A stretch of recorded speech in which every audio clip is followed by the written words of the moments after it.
ኢሰብአዊ ድርጊት ታሪክ ይቅር የማይለው ተተኪ ትውልድም ዋጋ የሚያስከፍል ተገቢ ያልሆነ እግዚአብሔር የማይወደው ሰውም የማይፈልገው ኢሰብአዊ ድርጊት የሰው ልጅ ደም በከንቱ ማፍሰስ ይሄ እኩይ ተግባር በማንም ዘንድ የተወገዘ ነው፣ የተጠላ ነው።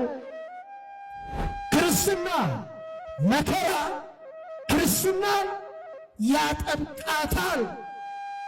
በመከራ እንጠነክራለን፣ በመከራ እንበዛለን፣ በመከራ አንቀነስም።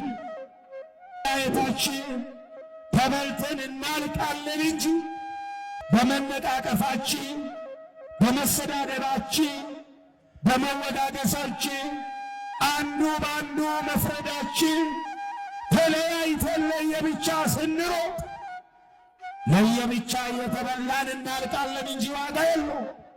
አንድነት ይሻለናል፣ ኅብረት ይሻለናል፣ ፍቅር ይሻለናል፣ መተሳሰብ ይሻለናል።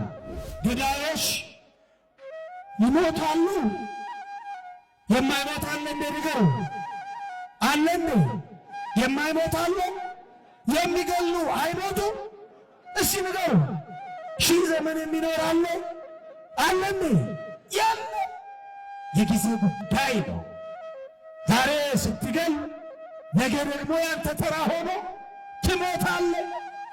ዛሬ ሌላውን ትቀብራለህ፣ ነገ ሌሎች ይቀብሩሃል። ይኸው ነው።